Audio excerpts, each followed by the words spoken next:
우리 시간에 주신 하나님 말씀 함께 봅니다. 하나님의 말씀은 마가복음 1장 40절에서 42절까지 말씀입니다. 마가복음 1장 40절에서 42절까지 말씀, 우리 모두 함께 자리에 일어나셔서 짧은 말씀이기 때문에 우리 함께 한 목소리로 봉독하도록 하겠습니다.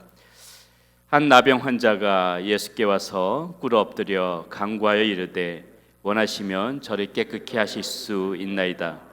예수께서 불쌍히 여기사 손을 내밀어 그에게 대시며 이르시되 내가 원하노니 깨끗함을 받으라 하시니 곧 나병이 그 사람에게서 떠나가고 깨끗하여 진지라. 아멘.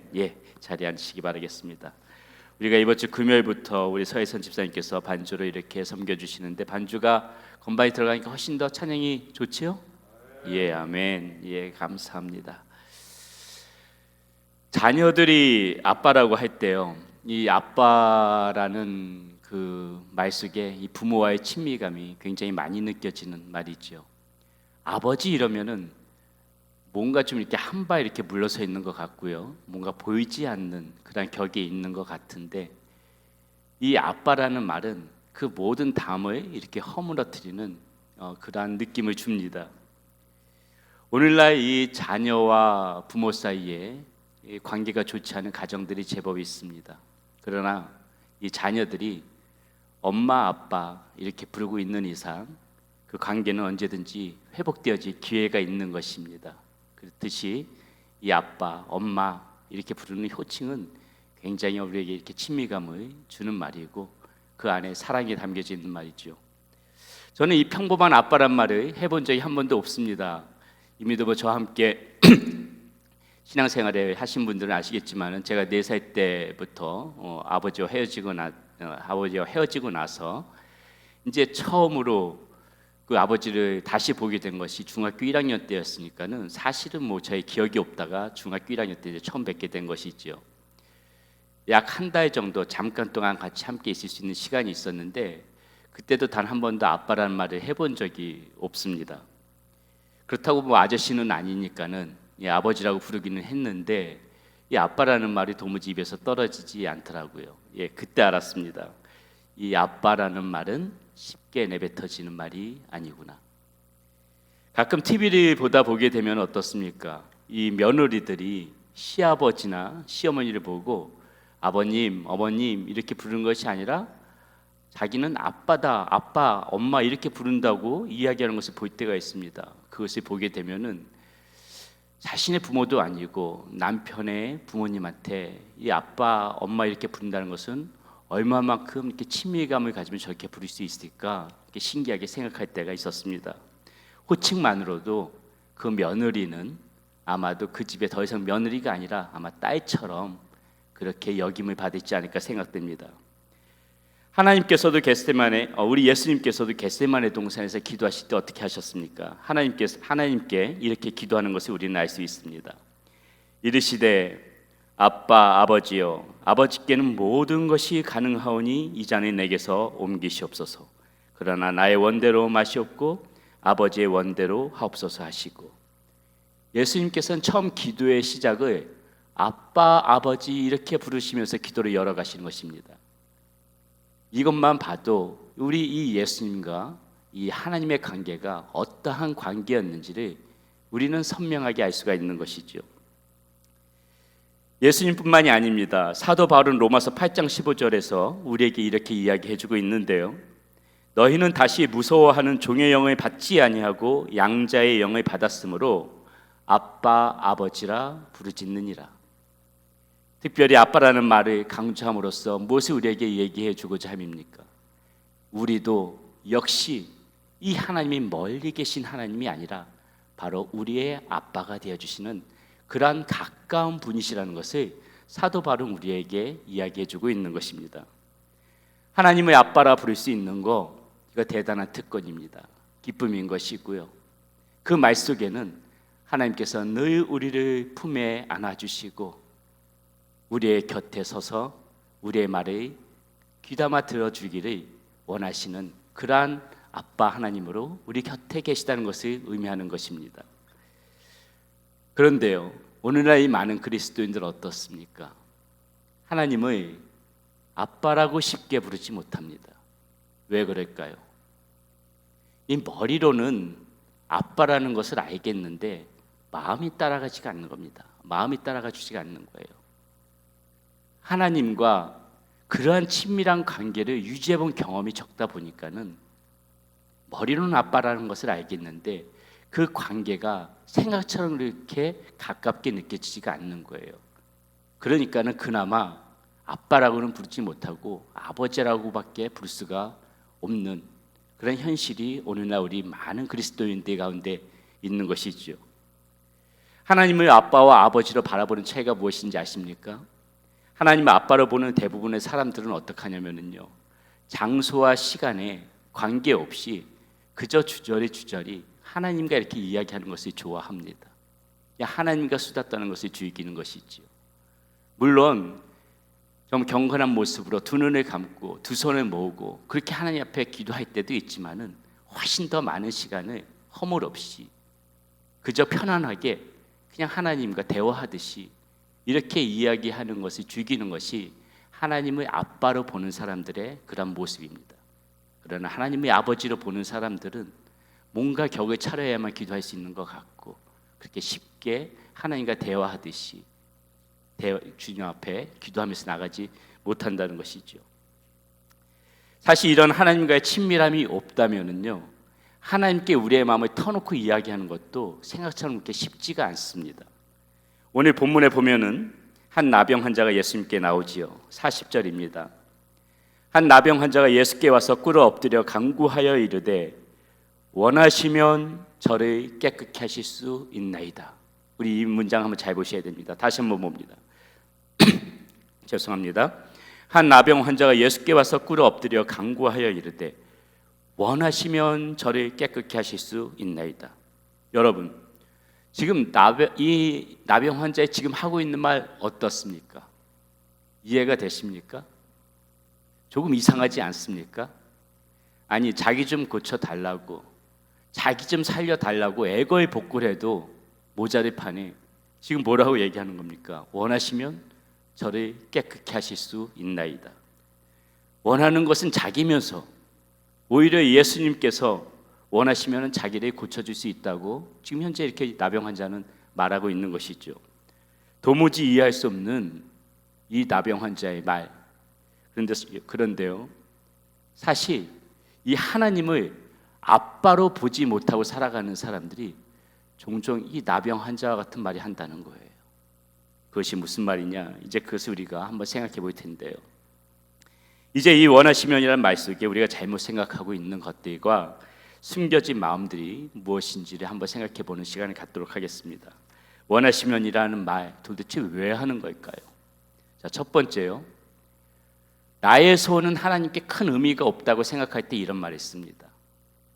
종종 우리는 하나님의 생각을 미리 헤아릴 때가 있어요. 우리가 스스로 하나님의 생각을 미리 헤아립니다. 우리는 마치 그것이 좋은 믿음이라고 생각을 해요. 예를 들어 어차피 하나님의 뜻하신 대로 다 될 텐데 내가 기도하는 것이 무슨 큰 의미가 있겠어. 이렇게 미리 하나님의 뜻을 생각하면서 그냥 하나님 앞에 어차피 하나님의 뜻대로 될 텐데 이렇게 하면서 자신의 소원을 이야기하기를 꺼려하는 것입니다. 지금 이 나병 환자의 말도 깊이 생각해 보면 무슨 말입니까? 자신의 바람을 감추면서 주님이 고쳐주실 마음이 있으면은 주님이 뜻하신 거 있으면 그렇게 해주세요.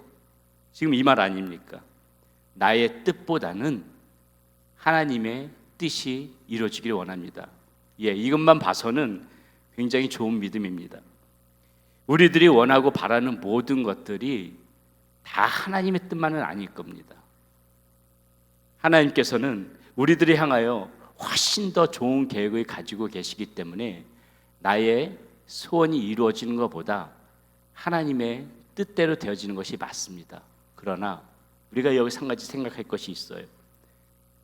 그렇다고 해서 그것이 내가 하나님 앞에 바라는 것들에 대한 그 필요를 이야기할 필요가 없다는 것은 아니에요.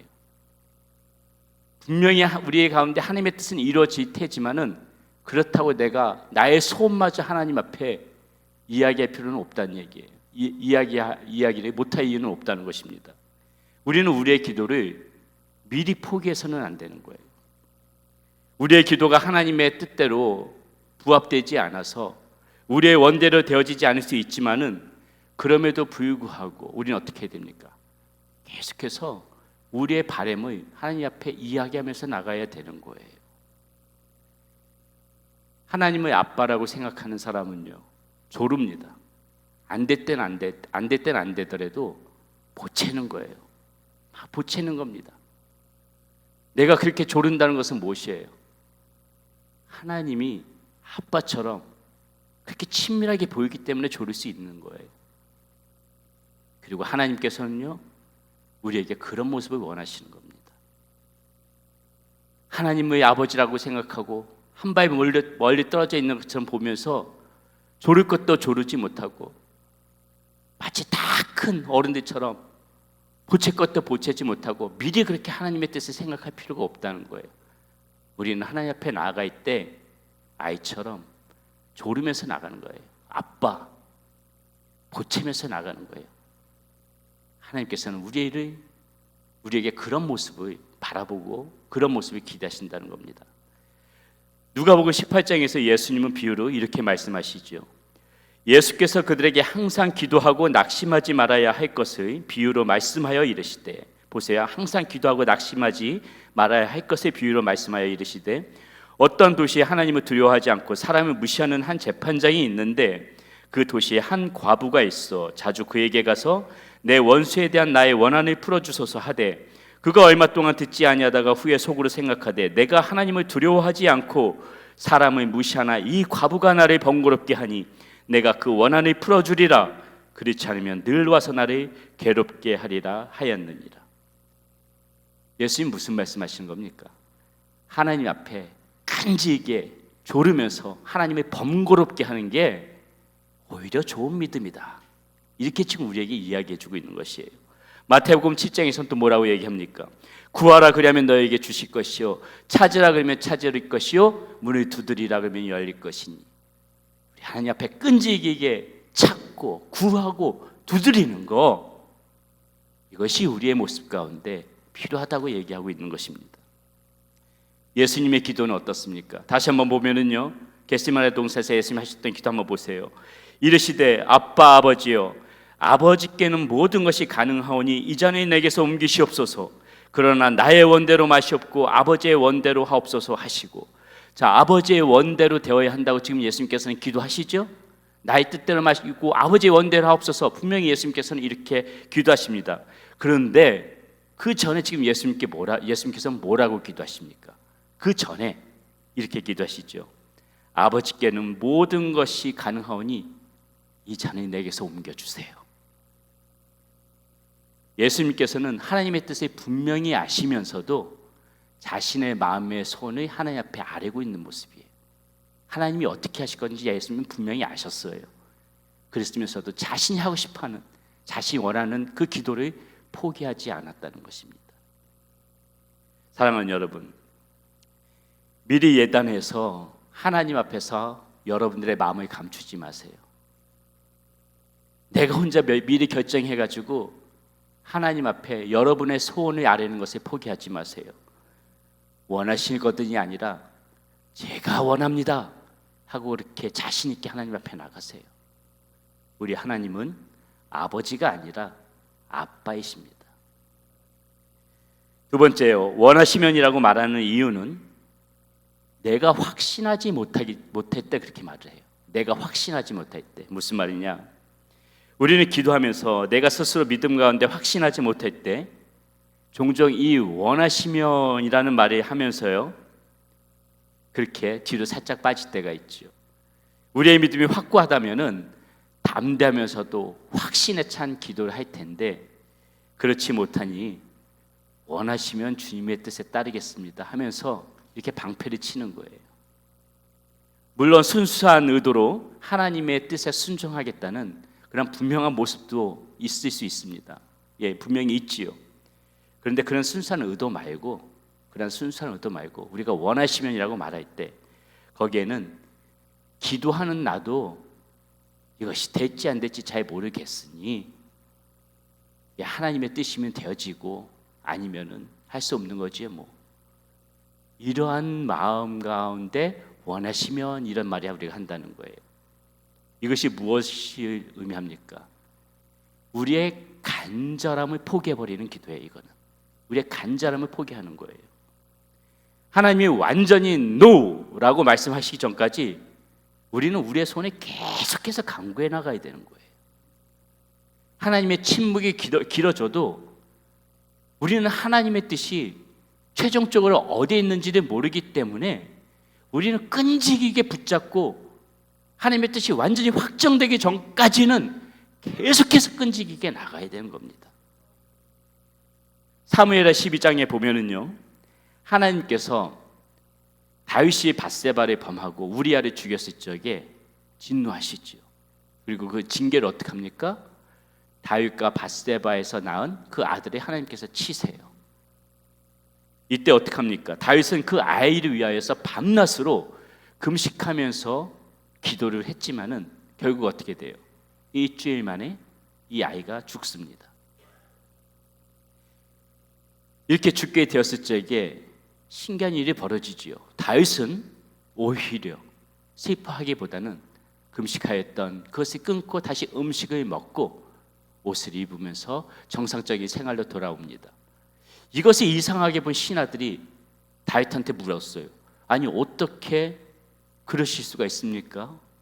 그때 다윗이 이런 말을 하지요. 이르되 아이가 살았을 때에 내가 금식하고 운 것은 혹시 여호와께서 나를 불쌍히 여기사 아이를 살려주실는지 누가 알까 생각함이거니와 지금은 죽었으니 내가 어찌 금식하랴? 내가 다시 돌아오게 할 수 있느냐? 나는 그에게로 가려니와 그는 내게로 돌아오지 아니하리라 하니라. 하나님의 뜻이 확실할 때까지 자신의 소원을 붙잡고 간절히 기도하는 이 다윗의 모습이 이 말 가운데 지금 나와 있는 것입니다. 그런데 우리는 어떻게 합니까? 잘 안 될 것 같으면은, 우리가 생각할 때 불가능할 것 같으면은 미리 포기하고 원하시면 그렇게 해주세요. 이런 식으로 한 발에 물러선다는 거죠. 저도 예전에는 이런 실수를 참 많이 했습니다. 특별히 임종을 가까이 두고 있는 그런 환자분들, 그리고 현대의학의 기술로는 치료하기 힘든 그런 장애를 앓고 계신 분들을 놓고 기도할 때 이런 실수 참 많이 했어요. 이미도 시한부 판정을 받으신 분인데 지금의 기술로는 고치기 힘든 장애인데 직접 치료해달라고 이렇게 무턱대고 기도하는 것이 맞나? 이렇게 생각하면서 그냥 하나님의 뜻이 있으시면이라는 이렇게 교묘한 말로 기도를 포장한 적이 있습니다. 허울 좋게 하나님의 뜻을 들이댔지만은 그 이면에는 이 저부터 치료되어지지 않을 거라는 그러한 마음이 먼저 있었다는 거죠. 이것은 완벽한 잘못입니다. 낳고 낳지 않고는 우리 하나님의 손에 달려 있는 것입니다. 우리의 생명을 주관하시고 천지 만물을 주관하신 분이 당장 의사가 당신은 내일 죽습니다 하는 시한부 선고를 내리더라도 오늘 하나님의 손길이 그 사람 가운데 만져지면 고쳐질 수 있는 것이고요. 현대의 의학의 기술로 아무리 고칠 수 없는 장애라 할지라도 우리 하나님께서 이렇게 세우시면 이렇게 세우시는 겁니다. 문제는 우리지요. 우리의 마음 가운데 그런 확신이 없으니까는 이렇게 원하시면 이런 식으로 스스로 자신감 없게 기도를 해버린다는 겁니다. 우리가 해야 하는 것은 그렇기 때문에 그저 그냥 우리의 소원만 간절히 구하면 되는 거예요. 내가 그것을 판단해가지고 원하시면 이렇게 말할 필요가 전혀 없다는 것입니다. 우리의 기도 가운데에 이렇게 마음은 반쯤 포기하면서 이렇게 기도하는 것들이 없나 한번 우리가 생각해 보시기 바랍니다. 그것이 이루어지기 위하여 간절히 기도하는 것보다 원하시면이라고 이렇게 믿음조차 포장하면서 솔직히 나조차도 되어지지 않을 것이라고 생각하면서 기도하는 부분들이 없나, 우리는 그것을 이 시간에 다시 한번 생각해 봤으면 좋겠습니다.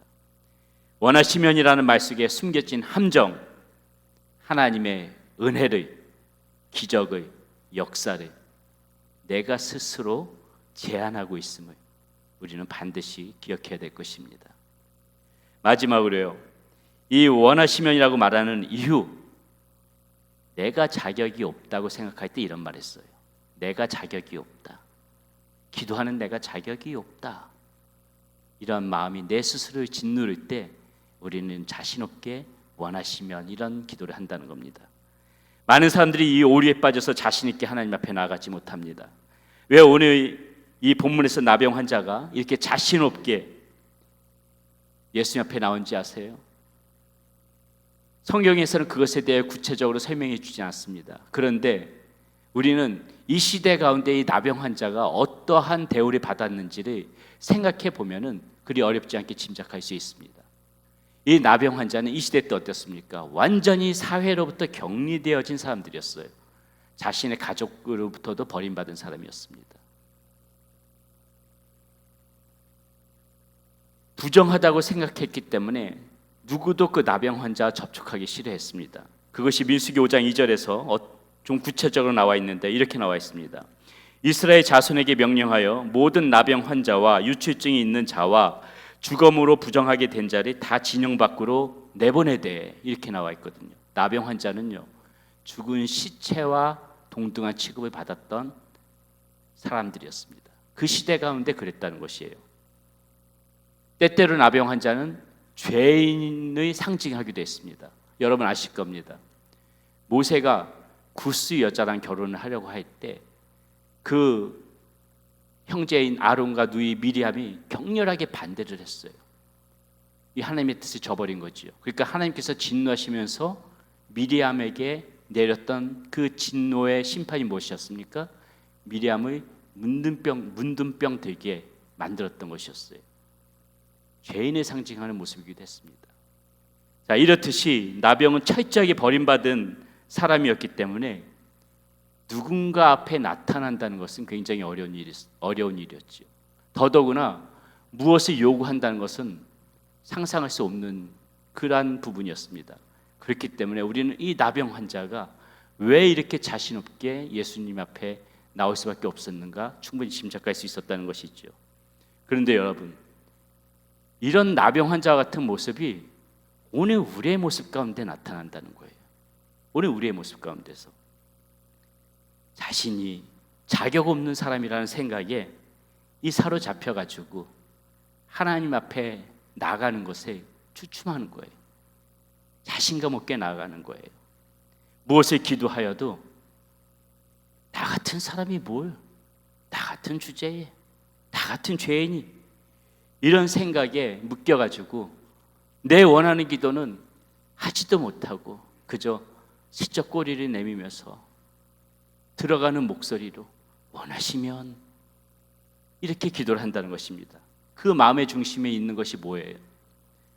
나 같은 사람의 기도를 하나님께서 들어주시겠어? 이 마음이 자신을 사로잡고 있다는 겁니다. 물론 우리의 기도는 겸손해야 합니다. 자격 없는 내가 우리 하나님을 찾을 수 있다는 것에 감사해야 합니다. 자격 없는 내가 우리 하나님의 은혜를 덧입어서 오늘 이 자리에 있다는 것에 감사해야 합니다. 그 은혜 때문이라도 이제부터라도 바르게 살아가야 합니다. 하지만은 그 자격 없다는 생각 때문에 하나님 앞에 더 가까이 가지 못하고 하나님 앞에 더 자신 있게 기도하지 못하는 거, 더 큰 잘못인 것입니다. 그게 더 큰 문제가 되는 거예요. 사랑하는 여러분, 오늘 이런저런 이유 때문에 원하시면 이렇게 꼬리를 빼는 우리에게 우리 예수님께서 기가 막힌 말씀을 해주십니다. 41절에서 42절입니다. 예수께서 불쌍히 여기사 손을 내밀어 그에게 대시며 이르시되 내가 원하노니 깨끗함을 받으라 하시니 곧 나병이 그 사람에게서 떠나가고 깨끗하여 진지라. 믿음 없다는 생각에, 자격 없다는 생각에 그저 기어들어가는 목소리로 원하시면 이렇게 하고 있는데 그 말이 끝나기도 전에 지금 어떻게 하는 겁니까? 우리 주님께서 내가 원한다, 내가 원한다 하면서 우리의 손을 꽉 붙잡아 주시고 우리를 와락 안아 주시면서 내가 원해, 내가 너를 고쳐주기를 원해, 너의 그 지금 병든 모습을 내가 고쳐주기를 원해, 너의 그 쓰라린 마음을 내가 고쳐주기를 원해, 너의 그 힘들어하는 마음을 내가 고쳐주기를 원해. 주님께서 원하신다 그러면서 우리에게 먼저 다가오시는 거예요. 주님께서 원하신다 그러면서 나는 자격 없다고 움츠려 드는데 주님께서 먼저 우리들의 손을 붙잡아 주시면서 내가 너를 원해. 너무 기죽지 마. 너무 자신 없어 하지 마. 내가 너를 원해. 내가 너를 고쳐줄게. 이러시면서 주님이 우리에게 찾아오신다는 거예요. 사랑하는 여러분, 저와 여러분의 하나님께서는 늘 이렇게 불쌍하게 보십니다. 여러분의 약한 모습, 여러분의 죄악된 모습, 또 말할 수 없는 그러한 내 속에 감춰진 그러한 비참한 모습, 그런 거 안타까운 마음으로 우리 주님께서 다 지켜보고 계시고요. 그리고 그 아픔을 고쳐주기를 원하십니다. 우리가 자격이 있기 때문에 그런 게 아니에요. 하나님의 긍휼하신 그러한 마음이 우리를 품어주시기 때문에 그런 겁니다. 그러니 우리는 어떠한 이유로도 하나님 앞에 가까이 가지 못할 이유가 없습니다. 우리 찬양팀 준비해 주시고요. 여러분, 오늘이 무슨 날입니까? 오늘 어린이 주일이거든요.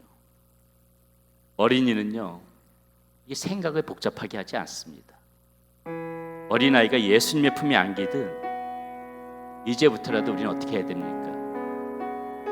아버지 하나님에서 아빠 하나님으로 그런 모습으로 나가야 되는 것이에요. 하나님께서는 자신을 사랑하는 자녀들이 더 가까이 당신에게 오기를 원하십니다. 여러분은 누구보다도 소중한 하나님의 자녀이고요. 그리고 우리 하나님은 아버지 하나님이 아닌 아빠 하나님이 우리 가운데 되어주십니다. 그러한 아빠 하나님을 바라보면서 한 주간도 우리 아버지, 우리 아빠 하나님의 은혜 가운데에 또 이렇게 열심히 살아가는 여러분이 되시기를 축원드립니다.